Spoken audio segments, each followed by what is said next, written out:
அக்காலத்திலே யூதா தன் சகோதரரை விட்டு அதுல்லாம் ஊரானாகிய ஈரா என்னும் ஒரு மனிதனிடத்தில் போய் சேர்ந்தான்.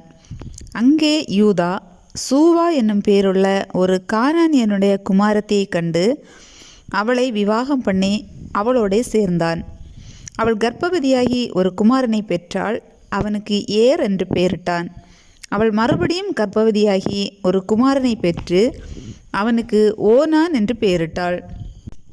அவள் மறுபடியும் கர்ப்பவதியாகி ஒரு குமாரனை பெற்று அவனுக்கு சேலா என்று பெயரிட்டாள். அவள் இவனை பெறுகிற போது அவன் கெசீவிலே இருந்தான்.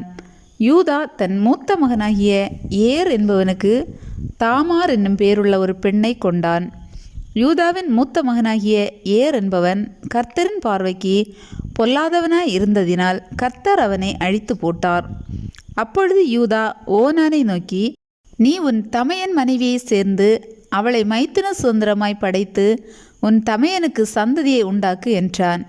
அந்த சந்ததி தன் சந்ததியாய் இராதென்று ஓனான் அறிந்தபடினாலே அவன் தன் தமையனுடைய மனைவியை சேரும்போது தன் தமையனுக்கு சந்ததி உண்டாகாதபடிக்கு தன் வித்தை தரையிலே விழவிட்டு கெடுத்தான். அவன் செய்தது கர்த்தரின் பார்வைக்கு பொல்லாததாய் இருந்ததினால் அவனையும் அவர் அழித்து போட்டார். அப்பொழுது யூதா தன் குமாரனாகிய சேலாவும் அவன் சகோதரர் செத்தது போல சாவான் என்று அஞ்சி தன் மருமகளாகிய தாமாரை நோக்கி, என் குமாரனாகிய சேலா பெரியவனாகும் மட்டும் நீ உன் தகப்பன் வீட்டிலே கைம்பெண்ணாய் தங்கியிரு என்று சொன்னான். அந்தபடியே தாமார் போய் தன் தகப்பன் வீட்டிலே தங்கியிருந்தாள். அநேக நாள் சென்றபின் சூவாவின் குமாரத்தியாகிய யூதாவின் மனைவி மரித்தாள். யூதாவினுடைய துக்கம் மாறினபின் அவன் அதுல்லாம் ஊரானாகிய தன் சிநேகிதன் ஈராவுடனே திம்னாவிலே தன் ஆடுகளை மயிர் கத்திரிக்கிறவர்களிடத்துக்கு போனான். அப்பொழுது உன் மாமனார் தம்முடைய ஆடுகளை மயிர் கத்திரிக்க திம்னாவுக்கு போகிறார் என்று தாமாருக்கு அறிவிக்கப்பட்டது. சேலா பெரியவனாகியும் தான் அவனுக்கு மனைவியாக கொடுக்கப்படவில்லை என்று அவள் கண்டபடியால் தன் கைம்பண்மைக்குரிய வஸ்திரங்களை கழிந்து போட்டு முக்காடிட்டு தன்னை மூடிக்கொண்டு திம்னாவுக்கு போகிற வழியில் இருக்கிற நீரூற்றுகளுக்கு முன்பாக உட்கார்ந்தாள். யூதா அவளை கண்டு அவள் தன் முகத்தை மூடியிருந்தபடியால் அவள் ஒரு வேசி என்று நினைத்து அந்த வழியாய் அவளிடத்தில் போய் அவள் தன் மருமகள் என்று அறியாமல், நான் உன்னிடத்தில் சேரும்படி வருவாயா என்றான். அதற்கு அவள், நீர் என்னிடத்தில் சேரும்படி எனக்கு என்ன தருவீர் என்றாள். அதற்கு அவன், நான் மந்தையிலிருந்து ஒரு வெள்ளாட்டுக்குட்டியை அனுப்புகிறேன் என்றான். அதற்கு அவள், நீர் அதை அனுப்பும் அளவும் ஒரு அடைமானம் கொடுப்பீரா என்றாள். அப்பொழுது அவன், நான் உனக்கு அடைமானமாக என்ன கொடுக்க வேண்டும் என்று கேட்டான்.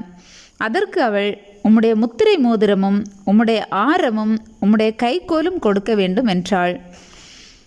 அவன் அவைகளை அவளுக்கு கொடுத்து அவளிடத்தில் சேர்ந்தான். அவள் அவனாலே கர்ப்பவதியாகி எழுந்து போய் தன் முக்காட்டை களைந்து தன் கைம்பெண்மைக்குரிய வஸ்திரங்களை உடுத்தி கொண்டாள். யூதா அந்த ஸ்திரீனிடத்தில் இருந்த அடைமானத்தை வாங்கி கொண்டு வரும்படி அதுல்லாம் ஊரானாகிய தன் சிநேகிதன் கையிலே ஒரு வெள்ளாட்டுக்குட்டியை கொடுத்து அனுப்பினான். அவன் அவளை காணாமல் அவ்விடத்து மனிதரை நோக்கி, வழியண்டை நீரூற்றுகள் அருகே இருந்த தாசி எங்கே என்று கேட்டான். அதற்கு அவர்கள், இங்கே தாசி இல்லை என்றார்கள். அவன் யூதாவினிடத்தில் திரும்பி வந்து, அவளை காணோம், அங்கே தாசி இல்லை என்று அவ்விடத்து மனிதரும் சொல்லுகிறார்கள் என்றான். அப்பொழுது யூதா, இதோ இந்த ஆட்டுக்குட்டியை அனுப்பினேன், நீ அவளை காணவில்லை, நமக்கு அவகீர்த்தி வராதபடிக்கு அவள் அதை கொண்டு போனால் போகட்டும் என்றான். ஏறக்குறைய 3 மாதம் சென்ற பின்பு உன் மருமகளாகிய தாமார் வேசித்தனம் பண்ணினாள், அந்த வேசித்தனத்தினால் கர்ப்பவதியும் ஆனாள் என்று யூதாவுக்கு அறிவிக்கப்பட்டது. அப்பொழுது யூதா, அவளை வெளியே கொண்டு வாருங்கள், அவள் சுட்டெரிக்கப்பட வேண்டும் என்றான். அவள் வெளியே கொண்டு வரப்பட்ட போது அவள் தன் மாமனிடத்துக்கு அந்த அடைமானத்தை அனுப்பி, இந்த பொருட்களை உடையவன் எவனோ அவனாலே நான் கர்ப்பவதியானேன், இந்த முத்திரை மோதிரமும் இந்த ஆரமும் இந்த கோலும் யாருடையவைகள் பாரும் என்று சொல்லி அனுப்பினாள். யூதா அவைகளை பார்த்தறிந்து, என்னிலும் அவள் நீதி உள்ளவள், அவளை என் குமாரனாகிய சேலாவுக்கு கொடாமற் போனேனே என்றான். அப்புறம் அவன் அவளை சேரவில்லை. அவளுக்கு பிரசவ காலம் வந்தபோது அவள் கர்ப்பத்தில் இரட்டை பிள்ளைகள் இருந்தன. அவள் பெறுகிற போது ஒரு பிள்ளை கையை நீட்டினது. அப்பொழுது மருத்துவச்சி அதன் கையை பிடித்து அதில் சிவப்பு நூலை கட்டி, இது முதலாவது வெளிப்பட்டது என்றாள். அது தன் கையை திரும்ப உள்ளே வாங்கி கொண்டபோது அதன் சகோதரன் வெளிப்பட்டான். அப்பொழுது அவள், நீ மீறி வந்ததென்ன? இந்த மீறுதல் உன்மேல் நிற்கும் என்றாள். அதனாலே அவனுக்கு பாரேஸ் என்று பெயரிடப்பட்டது. பிற்பாடு கையில் சிவப்பு நூல் கட்டியிருந்த அவனுடைய தம்பி வெளிப்பட்டான். அவனுக்கு சேரா என்று பெயரிடப்பட்டது.